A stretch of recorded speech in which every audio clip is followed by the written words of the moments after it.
Luego del fin de la Segunda Guerra Mundial, en 1945, se vivía a nivel mundial un clima de tensión. Habían quedado definidos dos bloques: el occidental capitalista, liderado por Estados Unidos, y el bloque oriental comunista, liderado por la Unión Soviética. Estos mantenían un enfrentamiento político, económico, social y científico, conocido como la Guerra Fría. Support any friend, oppose any foe, to assure the survival and the success of liberty.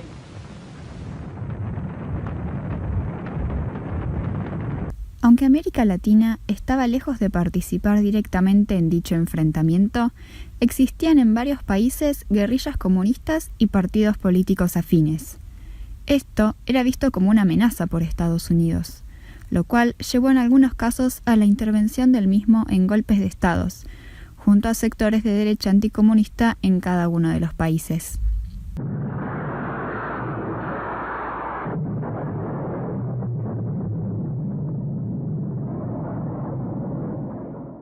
Brasil no quedó exento de estos conflictos, lo cual repercutió internamente en la división de su sociedad. Durante el final de la década de 1950, el gobierno de turno del país era de izquierda y tenía una serie de políticas de Estado que incomodaban a los sectores imperialistas.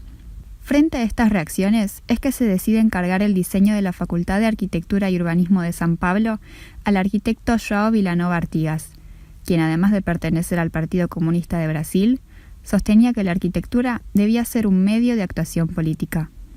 Vilanova Artigas estaba preocupado por las cuestiones sociales. Para él el proyecto debía ser, además de resolución de programa, una formulación ideológica. Sostenía que había que resistir al imperialismo internacional y evitaba en sus obras toda referencia extranjera e imperialista. Tenía una poética basada en la corrección técnica y en el uso de los mejores medios productivos disponibles. Además, sostenía que la estructura del edificio era su parte más digna y tenía un interés especial en resolver sus proyectos bajo una única forma estructural.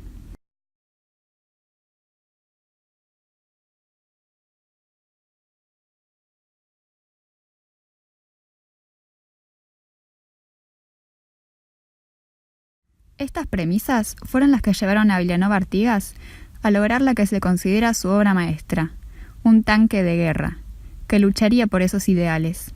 Para él, la universidad debía ser por excelencia un espacio para la libertad de pensamiento y la democracia. Como primera instancia, elige darle la espalda al entorno y cerrar al edificio en sí mismo, reconstruyendo así en su interior una nueva sociedad con libertad de pensamiento y valores en común. Esto es enfatizado con el encofrado del hormigón a la vista, mostrando así que el edificio no está desprovisto de historia y trabajo humano. El patio central es la representación del espacio público y político, un lugar de congregación y manifestación. Posee luz cenital, iluminando a todos por igual y demostrando que nadie está por encima del resto. Los espacios que lo rodean se encuentran conectados, sin puertas de entrada, y la vinculación entre los distintos niveles se da por medio de una rampa, emulando una calle dentro de la ciudad. Vilanova Artigas tenía una concepción de la enseñanza muy firme. El saber debía ser compartido entre muchos y necesariamente interdisciplinar. Buscó que dentro del edificio todas las actividades fueran lícitas y que la acción de cada alumno importara, ya sea en cuanto a su producción artística o simplemente al emitir un sonido que resonara en el edificio y alertar al resto de los alumnos.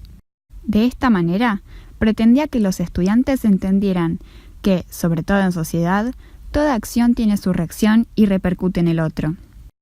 Estas ideas se vieron reforzadas con el uso del hormigón en todos los elementos del edificio, coincidiendo con el movimiento brutalista predominante en la época. El brutalismo fue utilizado en diversas partes del mundo, sobre todo en edificios públicos. Se solía dejar el hormigón a la vista como medio expresivo del edificio, un material noble que perdura en el tiempo y requiere poco mantenimiento.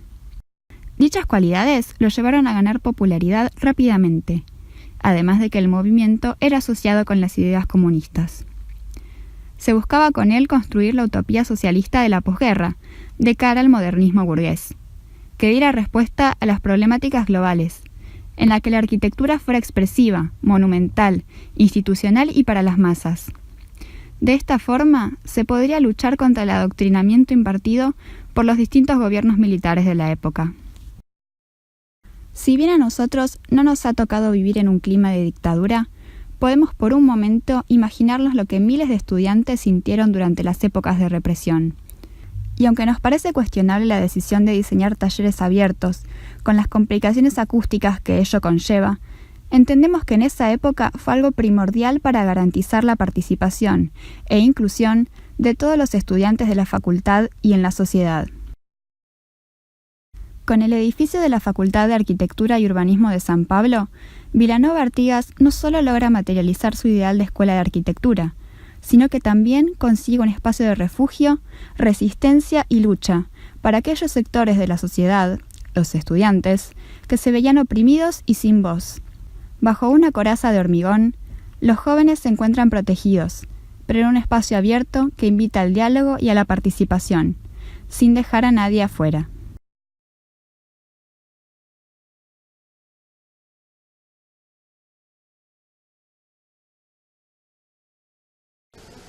Então, você veja, vou dizer para você o que eu pensava quando tive que construir, fazer aquele espaço da FAO por dentro do processo.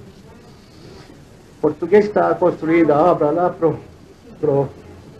para aquele turco que era construtor, dizia, Riscala, disse para mim, doutor, por dentro é uma maravilha, mas por fora é uma fortaleza. É uma fortaleza.